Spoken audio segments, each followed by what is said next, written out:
Erica nitong ano. Saka yung mga nag-ano sa sponsor, pasensyahan po tayo. Pag naano po kayo, block po kayo lahat.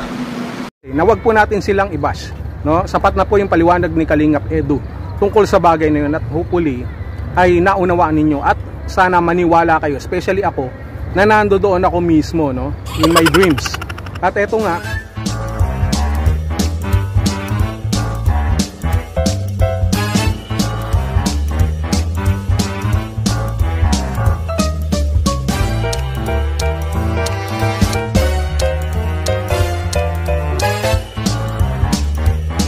uwi na kami nun guys, no?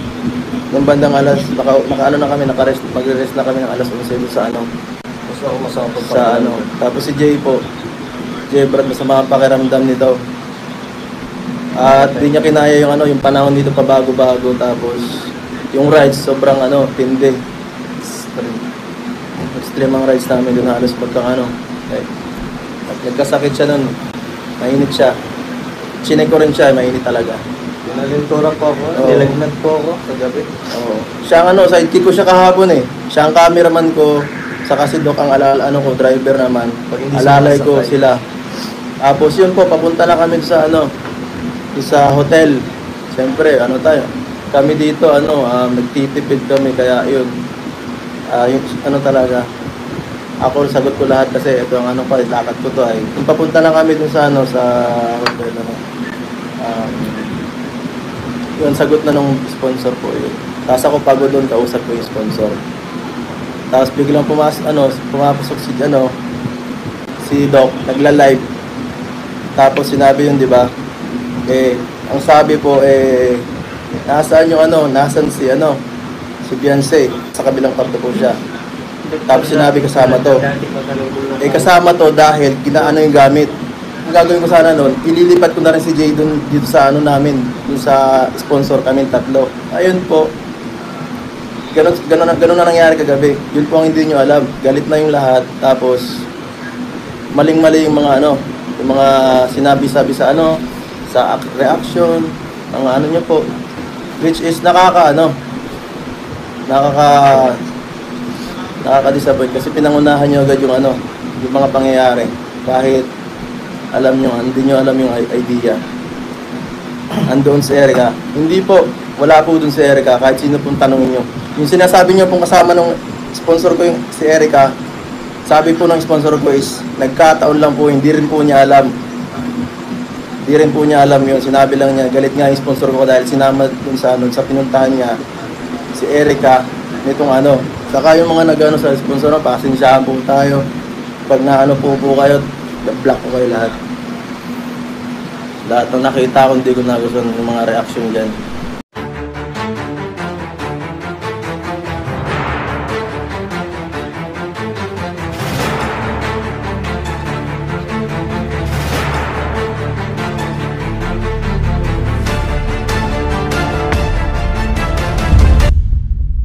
hindi na namin tinapos yung rides.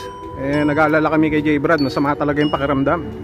Bukod sa medyo masama na yung mukha niya, I mean, ibig sabihin, masama yung mukha niya na siguro, masama talaga pakiramdam, kaya masama ang mukha. So dito muna, hinahanap ko yung sasakyan ko na Tesla eh. Alam mo naman, malapit lang yung hotel namin dito. Pero ayoko kasi nang napapagod ako kahit na isang kanto lang yan. Gusto ko naka-rides ako. Eto nagka-problema din kasi bukod sa ang hirap i-explain. Tumawag sa akin si Kalingap Edu at pinauna na namin si Jay Brad at si Beyonce. At si Edu nandun na rin kasi kakausapin niya pa yung sponsor, asikasuhin niya pa. So sabi ko sunod na lang ako dahil meron akong importanteng gagawin. Siguro panahon na rin para malaman niyo may pagtatapat ako kasi ayoko kong maipit dito si Edu. Baka kasi may makarinig eh. This is a very sensitive matter. Ito paglilinaw lang kasi naiipit si Kalingap Edu eh. Gusto kong i-clarify ito kasi kung meron mga mas reliable para magsalita tungkol dito, siguro ako. Kasi kasama nila ako eh. Actually kadarating ko nga lang sa airport galing ng Dubai. Dumaretso na ako ng Enchanted Kingdom para lang makahabol dun sa usapan namin nila Kalingap Edu. At eto nga, may problema, hindi maiiwasan. At ito lang gusto ko lamang paglilinaw para hindi na lumaki pa yung issue na yan.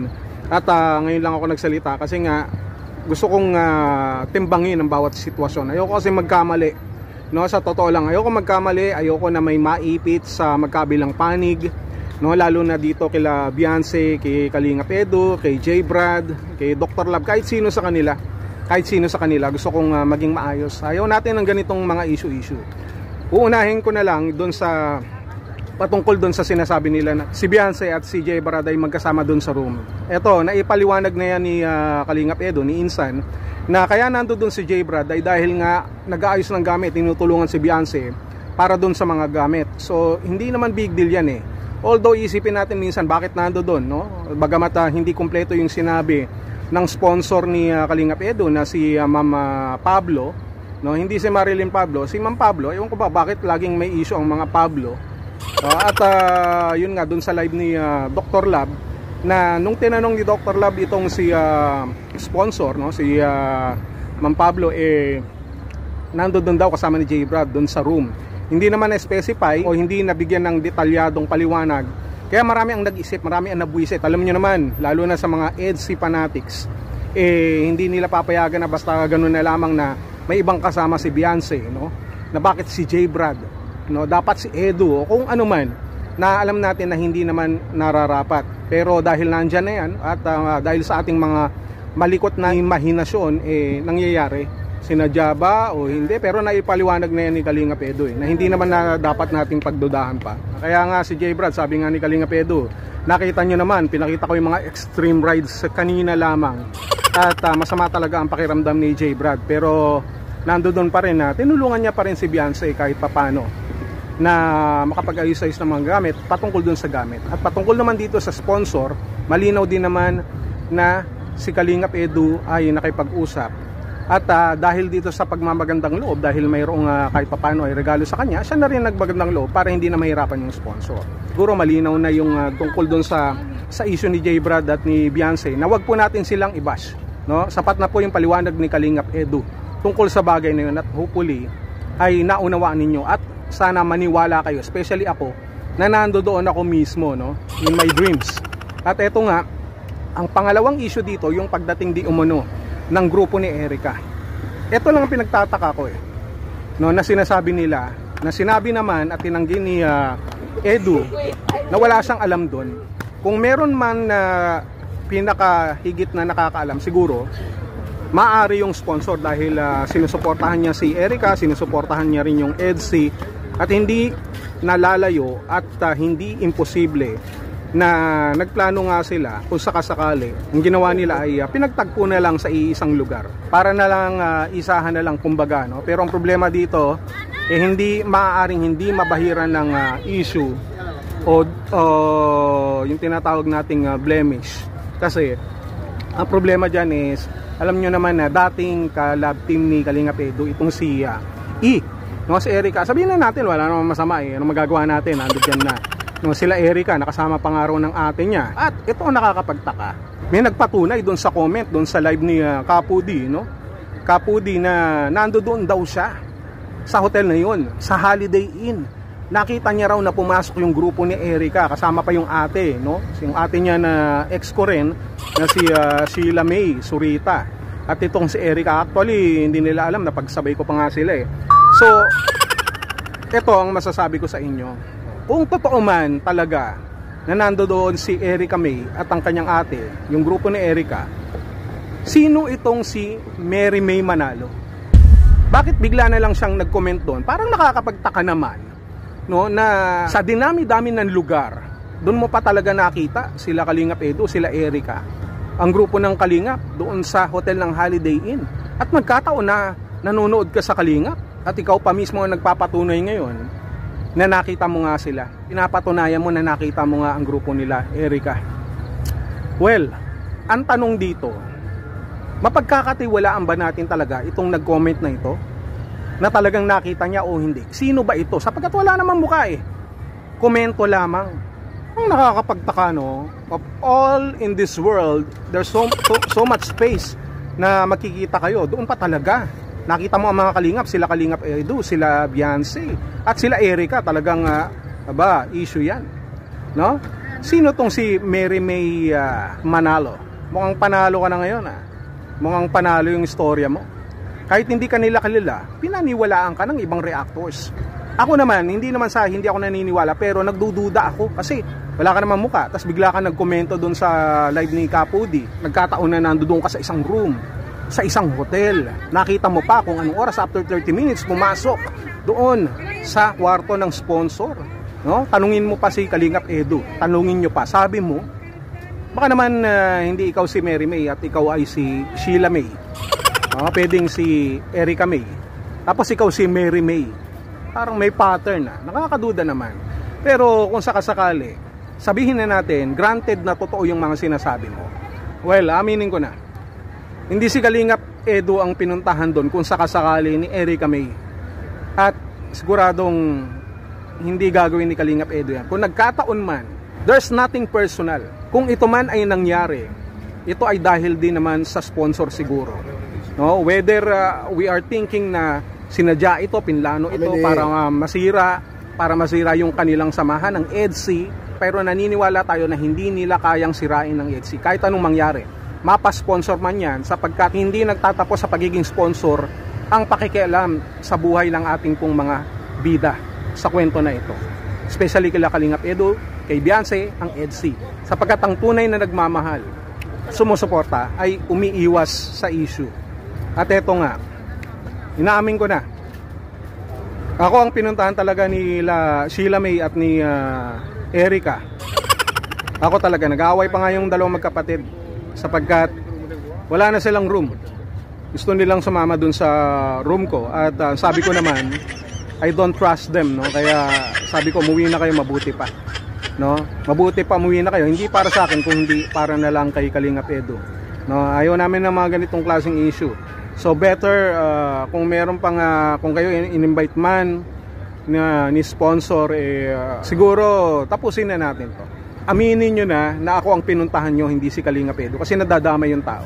At doon naman sa mga nakakapanood, sa mga supporters, huwag kayong mambash. Intindihin nyo ang sitwasyon at magtiwala pa rin kayo kila Kalingap Edu, kila Beyonce, kila J. Brad, na hindi namin kayo paglalaruan, na hindi paglalaruan ang inyong mga damdamin. At kahit kailan, mas gugustuhin pa rin natin na mapabuti ang kalagayan ng EDSI para mas mapasaya kayong lahat. Yes, Insan Edu, sunod na ako. Susunod na ako.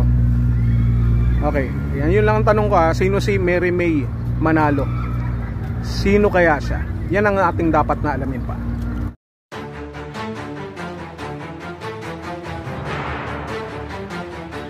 Ayan, nakikita nyo naman, the surroundings are full of lights, glowing. Ayun nga, sabi ko kanina, nauna na sila Kalingap Edu, sila J. Brad, si Bebe Beyonce. Pasunod na rin ako kasi nag-message sa akin si Edu, medyo nahihilo na raw si J. Brad Nandoon kasi sila sa mga extreme rides. Yan, napaka-extreme, grabe. Ayan, ang tindi, ng boat na talagang bumabaliktad, Kaya nandyan nandun si J. Brad, nandun daw doon daw sa Makay, medyo nahihilo na, masama na pakiramdam. At kung mapapansin nyo, dito naman sa lugar na to, ang daming kumakain. Nagtitilian sila. Hello, kalma lang. Kita nyo, nagpa-feeding na rin kasi ko. Alam mo naman tayong mga kalingap, napaka-extreme talaga.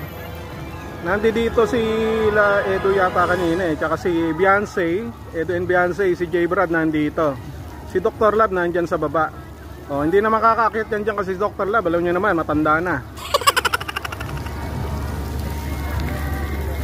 Yan, napaka-extreme. Ito yung mga pinuntahan talaga nila Kalingap Edu. Ito yung mga pinuntahan nila Kalingap Edu kanina. Yan, grabe, very extreme. Super extreme. Extreme talaga, grabe. Ayan. Pinakamalupit.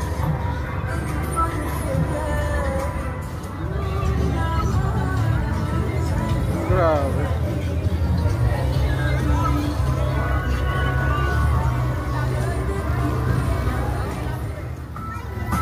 Sige, babalik na ako mukhang sige, sa kanan natin pag-usapan. Talaga? No, Edu, wala akong kinalaman diyan. No, it's not about you, it's about me. Oh, i-explain ko na lang sa iyo sa susunod. Explain ko na lang pagdating sa hotel natin. Kita nyo naman yung mga papiding natin sa Kalingap. Yan, salamat sa mga sponsors. No, itong papiding natin ay successful. Sige lang, kain lang kayo. Kain lang. Sige lang, kain lang. Okay, maya. Edu, pababayin mo na si J-Brad dyan. Oo, napaka-extreme ng sinasakyan nyo kasi hindi naman kaya nung bata eh. Pababayin mo na si J-Brad. J-Brad, baba. Halika na.